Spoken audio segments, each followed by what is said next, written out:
battle for a future between the dirty fossil fuels of the past and a clean energy future, between clean energy jobs and that person down in the White House who thinks that, coal is better than wind and that, Russian steel for pipelines is better than American steel for windmills. And so we're here today because we want to get the legislature more involved in the battle to stop these unneeded, dangerous pipelines, but more importantly, to move New Jersey forward to a clean energy future by getting offshore wind going, by getting at least 80% renewable by 2050. The environment should never be partisan by any means, and we've been very successful in working together and getting some bipartisan legislation to make certain that the next generation, the generation after that, the air is cleaner and the water is cleaner. And I've been joining with my colleagues in the fight against the Penn East pipeline, among other things.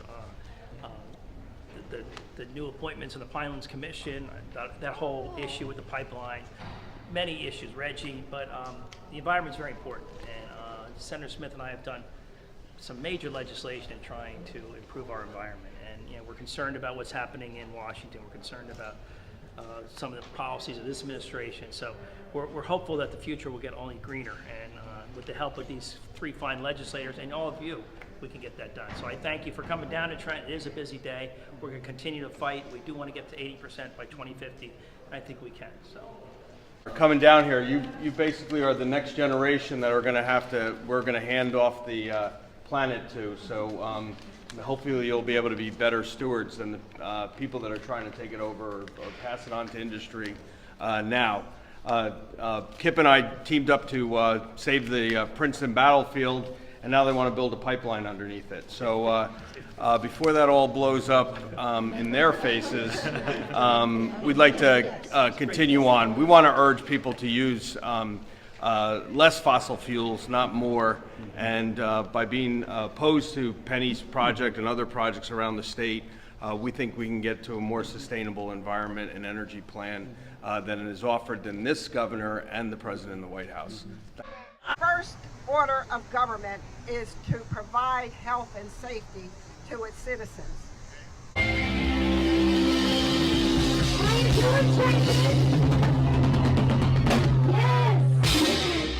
And more development in the floodplain is a recipe for disaster.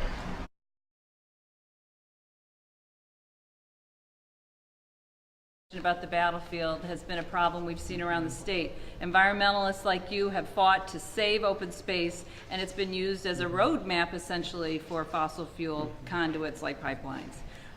We don't get a do-over when it comes to the environment. So the fact that you're all here fighting today is so critical because, as Reese said, we're hoping we have something to hand off to you in terms of our planet. And also, this is also about jobs, because for every one job created for fossil fuels, 3 are created in clean energy jobs. So this is also about jobs, and don't let anyone tell you anything different. So thank you. We're sweating today in the State House, but climate change is not just real, but it's hurting us right now. Planes can't take off in Arizona because they're breaking temperature records. We're seeing projections that by the end of the century that New Jersey is going to have temperatures that are closer to Texas and Florida. These are going to be impacts that are going to harm us. And right now we have a battle in New Jersey over pipelines, and the pipeline industry is not standing pat. They're moving forward on New Jersey natural gas, and they're working to ram through their pipeline through the Pinelands Commission. This is the beginning of the next battle to make sure that New Jersey will do the right thing when it comes to the environment, stand up for climate change, fight dirty energy, and make sure we have a safer, greener tomorrow. Thank you. Say, can you see?